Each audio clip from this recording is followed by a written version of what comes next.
Drago, What's up, baby? how are you? I am wonderful today, brother.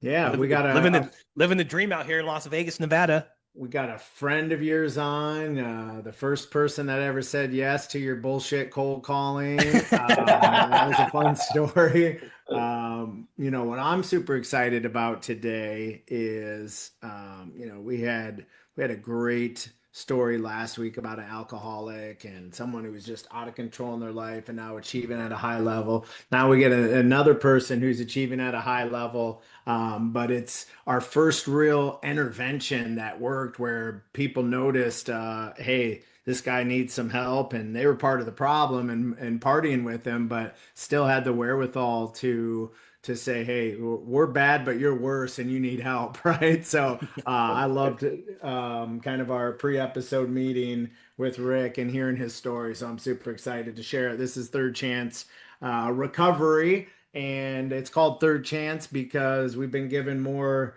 and more chances than we deserve. I've been given three chances at life. Drago's been given many. We're excited to hear about Rick's today. So I'm Chad. I was a cocaine addict. I'm 16 years clean as of about a month ago. So super proud of that. And my drug of choice was cocaine, and unfortunately, I was a highly functioning addict, which could be the worst addict because I achieved at a high level. I put on that front that everything was fine. I just read up a lot about Chester Bennington and him taking his life, the lead singer of Linkin Park, Yeah. Drago, who was one of my favorite bands. And I didn't know Chester like as a friend, but a couple of my friends were close with him, and I saw them kind of on their come up, and just really, really good guys. I had met him a couple times before they got big, and it was is his wife talk about how happy he was the day before he took his life, right?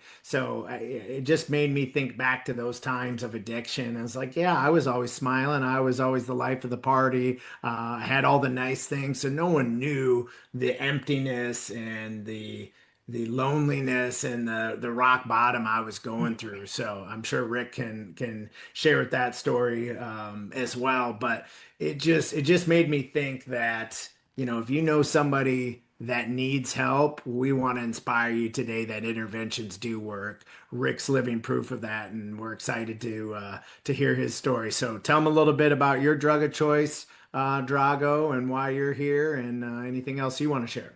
Yeah, man. Jeff Dragovich, I was an opioid addict for forever, coming up on 7 years clean and sober. We say this every episode. We do this podcast because this fills our cup up, but we do this because we want to give back and be of service to people. And so I've known Rick for years. I literally like the first person I ever called when I got into we're in the lending business or a real estate business. Cold called him. He picked up the phone. He said he'll have a meeting with me, and I went there and I don't even know what I was talking about. So we stayed friends forever. Rick, we are going to have you replay that cold call. I want to hear how bad this was. Okay, so we will start there in a second. This dude's like, "What are you doing, buddy? Like, you don't know anything." But we became good buddies. I found out he was in recovery, and we've stayed close since. And I've told him we've been trying to get him on the podcast for a minute. And so, thank you for coming on and sharing your story of hope and how you've done it. And it's pretty cool. I would love to hear more about like how you got into your intervention and with your buddies, and how you got sober. So we are at episode 59. Do you have a 59. favorite Yeah. professional athlete that was 59, Drago? I don't. I've have who would be 59? Do you Jack have Ham, Jack linebacker with Ham? Pittsburgh. That's Jack all I Ham can think of. linebacker. There you go, man. He's Yeah, on it. He's yeah. on Rick, it. you got anybody? You a sports fan? I am, but I can't think of who number 59 would Yeah, be. Yeah. that was a hard one. He's 58 over was there Jack Googling it. Ham? He's over there Jack Ham, Googling man. it.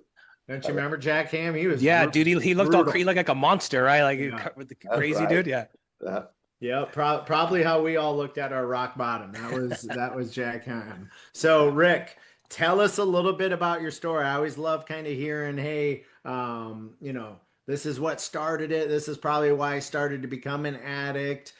This was the journey through addiction. This was my rock bottom, and this is how I came up on it. So we're gonna turn it over to you, turn you loose. Tell us about your journey.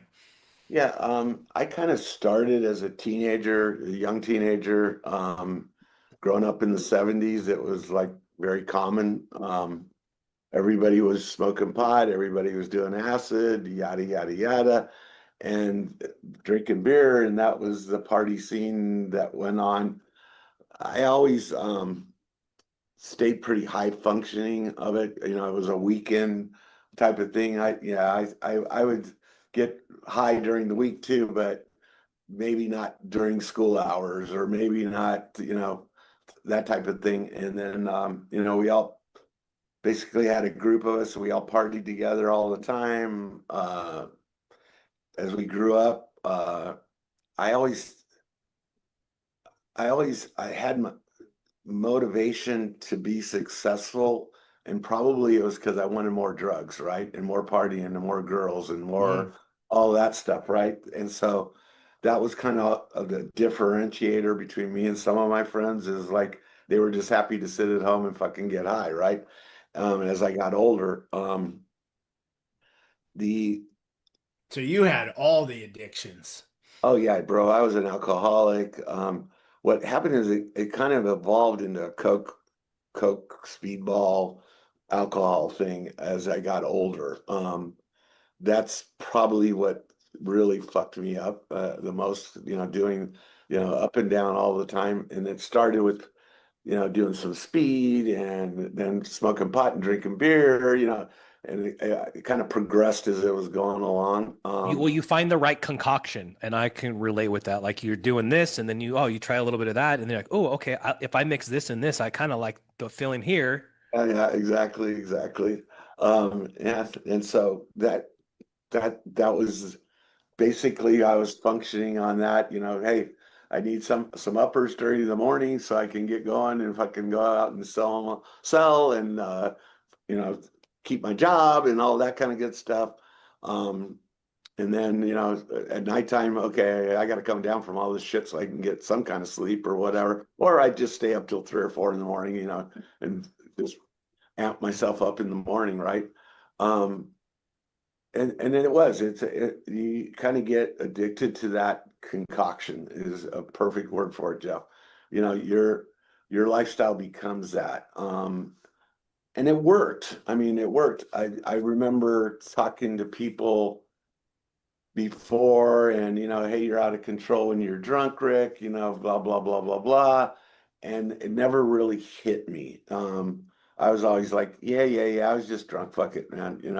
It was the way it was, right? And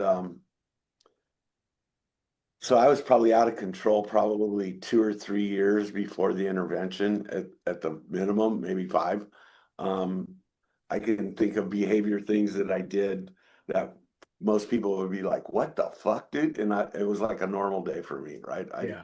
Well, Yeah, what do you think some of those things are that would that would surprise people and maybe take some of us back take some of the listeners back that haven't been an addict? yeah. I mean, getting into a fight with somebody, you know, just doing wild antic things, we were in a party or whatever, and then all of a sudden, I'm up on the fucking stage. Yeah, dude, blah, blah, blah, and then it's just all kinds of crazy out of control stuff. What was weird is I always kind of kept it separated though.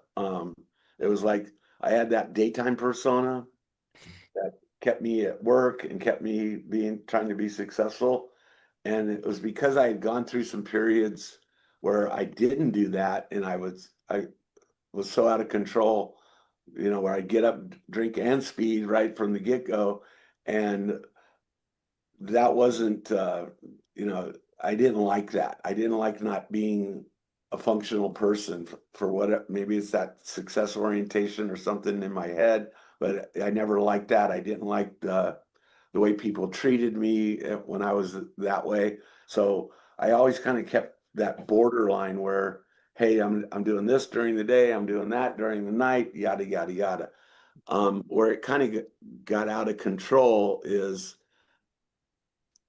doing the coke. You become delirious. You become Yeah. delusional. You Yeah, get you become, schizophrenic, yeah, actually, really. yeah. You get schizophrenic.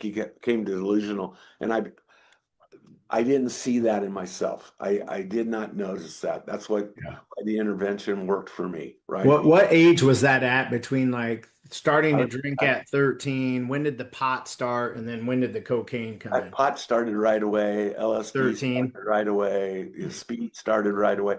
I mean, my neighborhood where I grew up, it was just common practice, right? I Yeah. mean, the guy across the street made LSD up in Berkeley, da da da da. It was just common to our crew, right? Yeah. Or whatever you want to call it. So yeah, So that 13, you yeah. were I smoking didn't, I pot, didn't, doing LSD. yeah, yeah.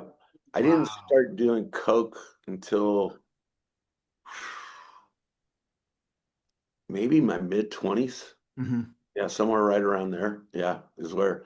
And then that was like, I loved that drug, right? I Hmm. loved it, right? I was like, yeah, this is the one. Because it wasn't as crazy as the speed. You didn't have that big come down, so to speak, Yeah. like you got with You didn't speed. have the crash as much. Yeah. Right. Yeah. And I felt more functional during the day when I was working and stuff. Coke kind of brought that, well, this is just a nice little boost. And, Yeah. I can still, handle on. The speed had gotten to a point where, you're chewing on your jaw and you're all that Yeah. stuff that people were Yeah, noticing. and you Yeah, get weird because you've been up for like 3 days. Trust me, I've been there with the meth, and it's like it starts great and then it gets weird really fast. exactly. Yeah. It's a bad drug, So but we go from like 13 to mid 20s of you using everything. Then the coke gets added on top of that. Talk us through kind of the mid 20s and starting the coke into the my, 30s and how my things mid, my progress. mid, yeah, my mid 20s were wild on one side. I mean, I had a job where they traveled me all across the United States, so I didn't have to make relationships, right? Because my job was to go in, make those people either salespeople that were functional or get rid of them, right? And turn that operation around. So obviously Coke makes you feel like you know everything and so it was a perfect job for me, right? I knew everything. I'm your guy, yada yada Is yada. that why I did it and liked it so much? Yeah, exactly, right. You're the genius, right? Of the crowd. And that worked for me at that time, right? And Yeah. my thing was probably at that time it was just drinking and Coke, right? I just do Coke during the day, go home at night, or go out to the bar with the guys, and there was a lot of that because you're working with people that are salespeople, and okay, I know I was hard on you guys today. Let's go get drunk, watch some titty bar or whatever, right? Right. And that lifestyle was appealing to me. I was a bad drunk though, just like I said earlier. Yeah. Yeah, I would get out of control. Alcohol and me are not a good mix, right? And Right. that I think I remember my dad was a captain of the fire department, but he was a functional alcoholic. And Yeah. it was literally once every couple of years we'd get a call from the police department because he was high up in the fire department. And your dad rolled his truck, or your dad, crashed into this, or hit a telephone pole, or whatever. And I was kind of repeating that pattern. I Oh, got it. Yeah. I think and I don't know whether in those days that dad had speed for the morning.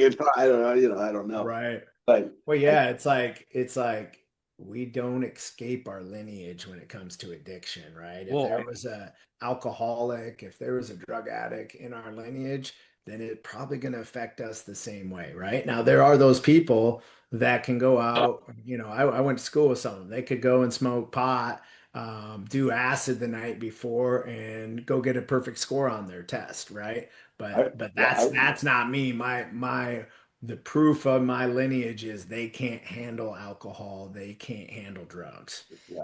exactly. Yeah, I remember, getting the whole school high on acid one day because we got a big shipment from Berkeley, and I was standing out in front. You were asking about wild, crazy story. I'm standing out in front and handing them tabs of acid to everybody as they're walking in the door. Let's get the whole fucking school high. They fucking shut down the school for the day.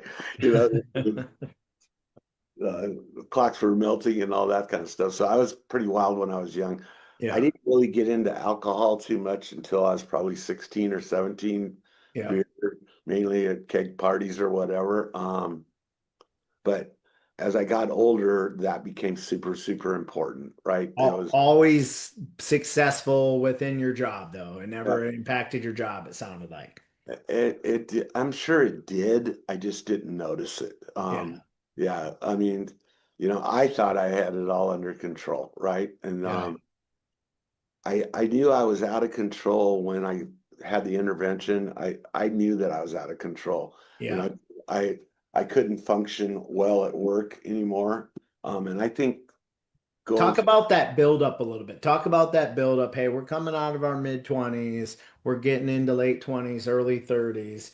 The progression of the out of control, and then talk a little bit about the rock bottom and when the intervention yeah, happened. I think it was when I went out of powder cocaine and went into crack and shooting up, right? A Mm, direct, I needed that bigger hit. Da, da, da. I think that's what drove the out of control part for me. And I knew I was out of control, right? yeah. I had to wear long sleeve shirts. I had to, all of those kinds of things that you do. And especially like crack's fucking, you know, Yeah.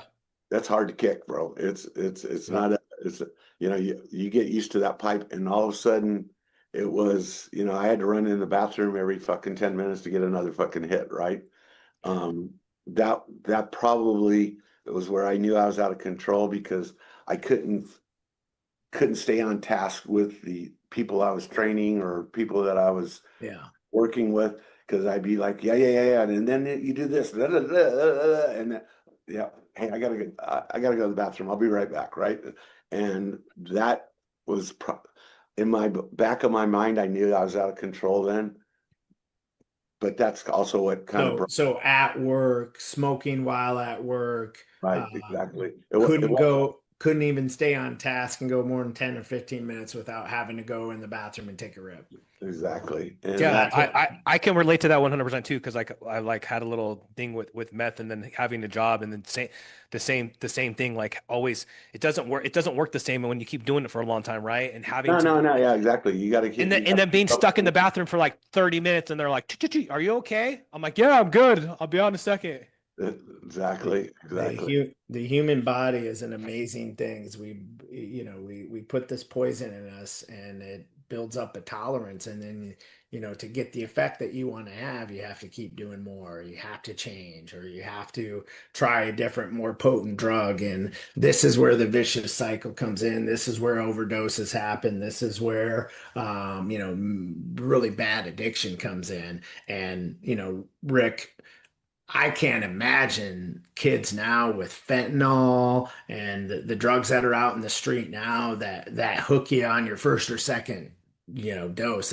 There's no buildup anymore. So Yeah. those of us that did drugs in the 80s and 90s that have come out of it, it's not a phase for kids anymore. It's life-threatening danger. We've seen it in some of the guests that we've had on Drago of what fentanyl can do to anybody that tries it, right? So it is a Yeah. different game these days than it used to be. So we got out of we're starting to take rips of smoking crack in the bathroom. What escalated and what evolved and what led into the intervention? Well, that was probably the one of the bigger escalations of it, because obviously that became apparent to all my friends and bosses, et cetera, et cetera. It's like, hey, they're getting calls from the employees like, this guy's out of control. You want him to teach us, blah blah blah blah. You know, Wow. uh, he's in there doing drugs out during the day.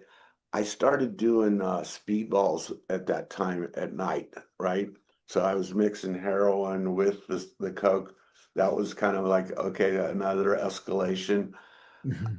I didn't. It was a very short period of time because it was mainly because that was the only way to stop the fucking hitting the pipe, right? It was like, if I'm going to be able to go to sleep and or put myself out of that hitting the pipe thing, I need to do this. That was an escalation.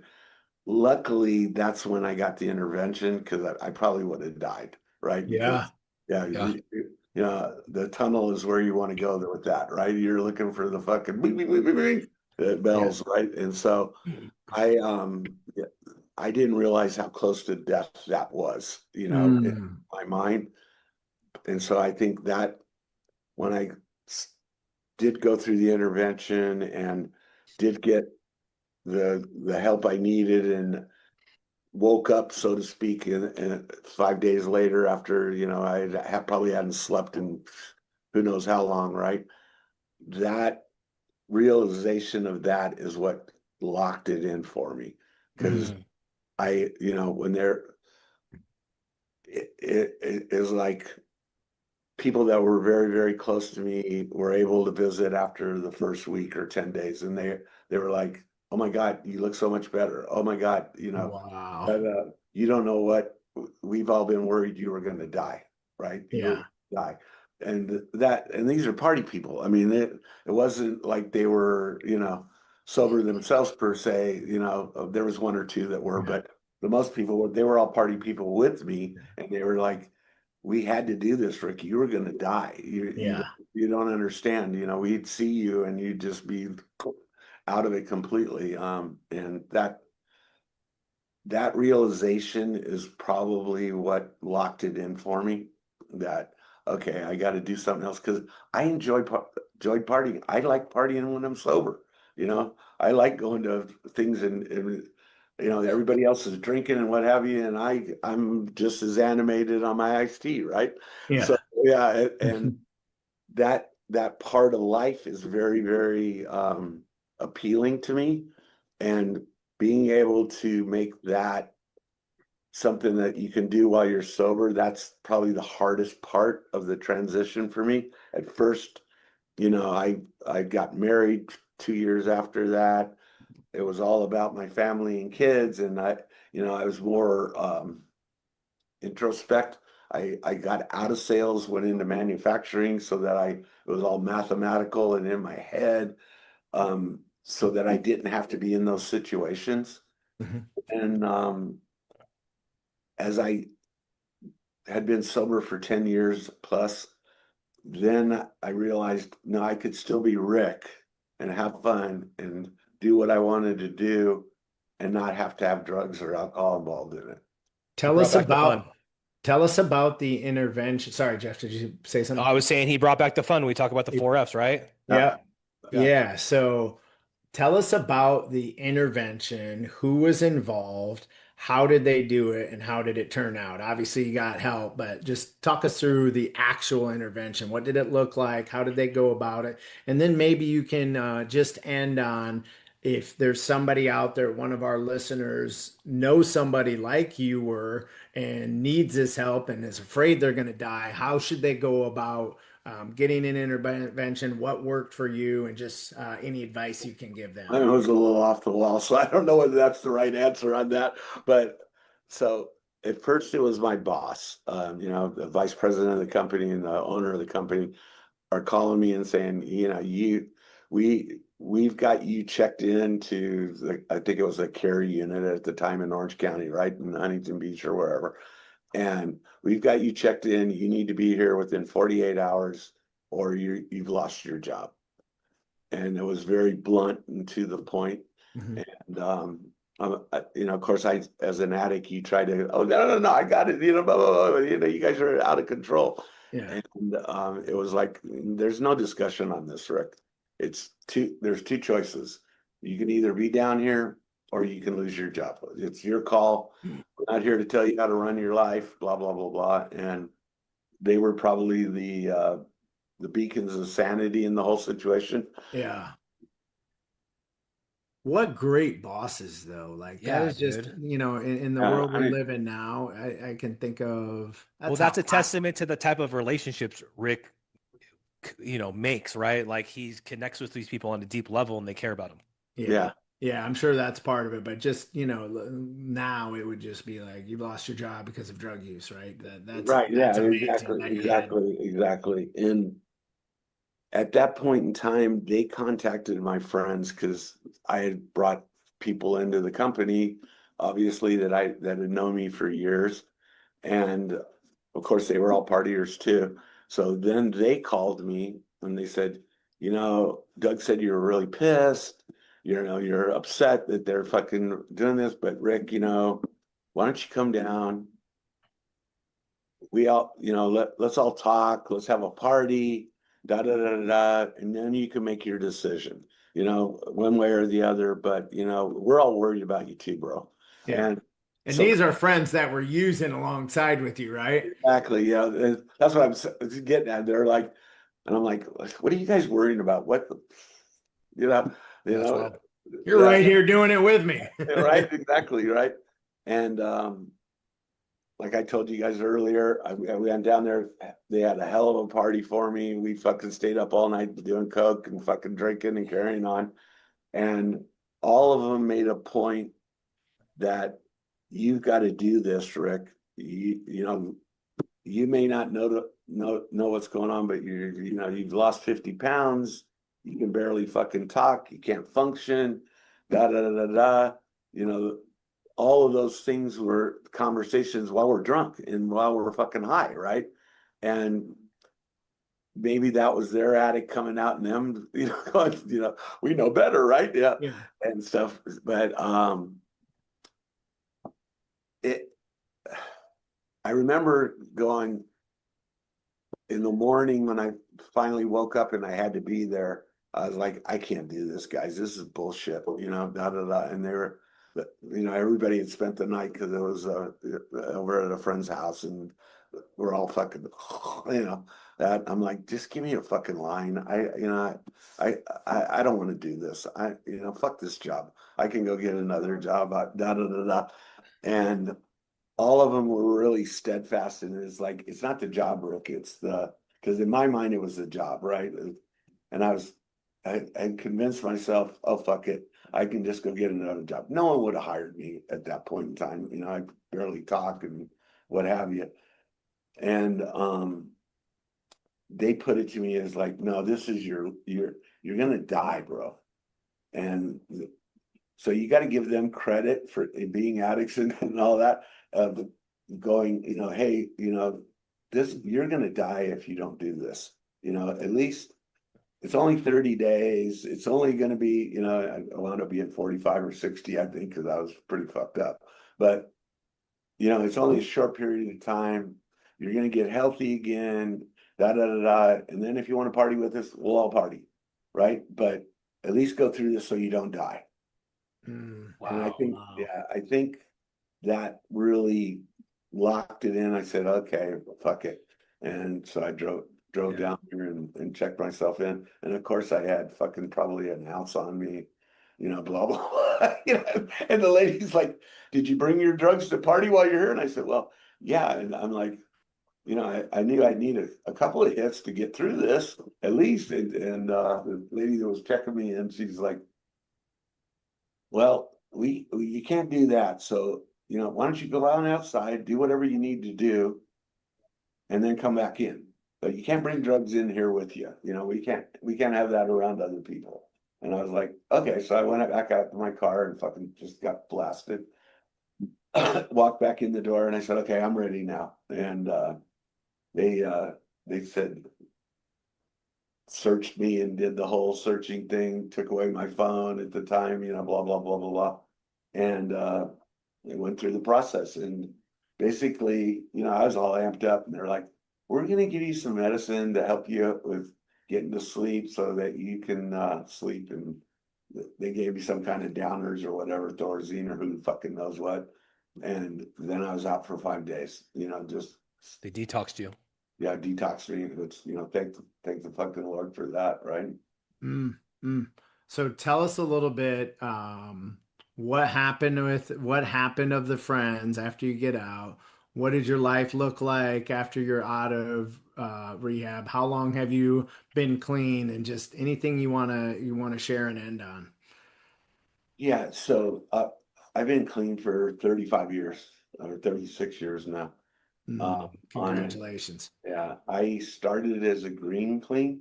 I'll be really honest with people. My nerves were so shot from the other. I knew alcohol was definitely not going to work for me. I knew drugs weren't going to work for me anymore. I started as a green clean for probably 20 of those years. So I was still smoking pot, and that Yeah. was drug of choice that, kind of kept me sober things. So the Right. real reality is like 16 or 17 years of like completely clean, right? Completely clean. Um, the the pro the when I the friends, most of them have died. Mm. So even though they saved my life, they wound up dying themselves. Mm. Um, there's maybe one or two, three, I think, still alive of the group. And there was probably 25 of us or 30 of us. Mm. Wow. Yeah, so that's sad, right? Yeah. Tim was the little brother of the group. He got sober and he's living with his wife and kids and grandkids down in Temecula. And he's still a know-it-all, but it's all good on that stuff. A couple of the girls got married and got clean and lived their life, but most all my friends either died in motorcycle accidents, overdoses, all of those kinds of things, because even though they looked after me in that particular time, their lifestyle didn't change. When I Yeah. first got out, of course, I wanted to be friends with them.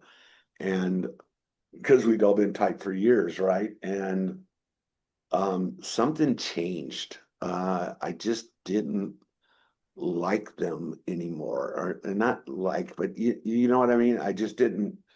A lot of those relationships were based on the drugs, and I didn't want to do drugs anymore. I really felt good. I went through a lot of therapy in there of that, you like to party, and that's causing you this thing because you like it too much, right? Right. It's your go-to. And it looked foolish to me when I first got out, the way they were partying, right? And so Mm. So um you changed in treatment. I did. I changed a lot, a Yeah. lot, lot. I really, give them all the credit on that. Obviously you have to work hard too. Yeah. But Well, you surrendered and you followed direction I and it did. stuck. Yeah, exactly. And that realization, like I told you when I woke up, it was like, holy fuck, I am a hot fucking mess, right? Yeah. The fucking bed was soaked and da da da da. And that surrendering made it so that it was, you know, you you couldn't mix the two worlds, is what I got Right. out of it. And that's probably what kept it going, is that I quickly got out of that world and went and created my own world, right? Good for you. That's awesome, man. You should be proud of that. Yeah. What's that world look like now? Tell them what the other side of this can look like. Obviously, I'm good. I've got three kids, I've got grandkids, I've got my business. I do what I want when I want. Now I Yeah. want, right? Um, Successful real estate practice, yeah, yeah, very, right? yeah, very, very successful. People work alongside of you, Got right? great, yeah, great team things. I'm able to hear what they're saying and more than I ever was before. I Yeah. think I've grown. I I was very, I still had kind of an addict mentality when I first got into business. Uh, Mhm. yeah, I know this, da da da da. You need to listen to me, and this is fucking the way it is, right? Yeah. I went through a transition there over a 10-year period, or maybe 15-year period, where I learned to open up myself to really understanding what other people are going through, so that I was a better communicator to them, rather than, hey, it's Rick's way or fucking the highway type of thing. I kind of had that mentality at first. That is probably a growth thing that happens to you after you really get clean. And then all of a sudden, feelings and emotions are important too, right? And what other people are feeling is just like Jeff, right? It's like the kid comes to me, he's like, fucking, he doesn't know shit about loans, but he's like, you're a fucking big producer. I need you to be getting my loans to you. Yeah, yeah, yeah, right. Is that what the call sounded like? It's something very similar, Look bro. at him now. He's all grown up, isn't he, I know, Rick? He's all right? grown up. Yeah, but it was it. he caught me after I had emotionally grown, right? If he would have called me 5 years before then, it would have been, look, you fucking idiot. You don't know what the fuck you're talking about. Blah, blah, blah, blah. And giving him that opportunity to put it out, it makes me feel good, right? Yeah. Jeff always goes, oh, yeah, no, it made me feel good because you're giving back to him because I'm sure he picked up one or two things out of the fucking conversation, right? Yeah. And Sure. being able to give back to people is really where that locks everything in life.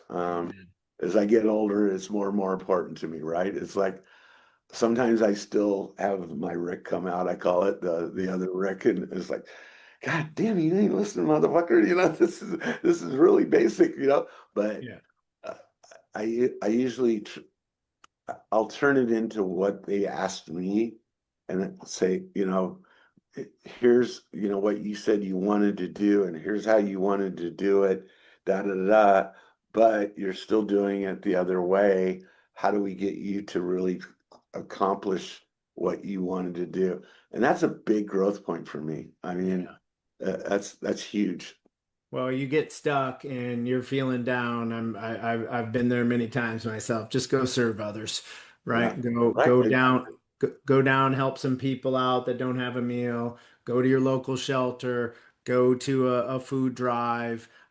Go in a big town under the bridges. I know Vegas has got them. Chicago, where I'm from, every time I go into the city, there's plenty of people that need a friend and need inspiration and Sure. need a meal and need some help. And I can't think of anything that makes me feel better and gets me back on track when I might be feeling a little sorry for myself. So, Rick, this has just been amazing, man. I commend you for your vulnerability, your authenticity. The stories just it reminds me a lot of my story, but just to see how friends can turn things around, and sometimes when you're in addiction or even when you're in a down place. I've seen it with people that I've talked to that have been thinking about taking their lives.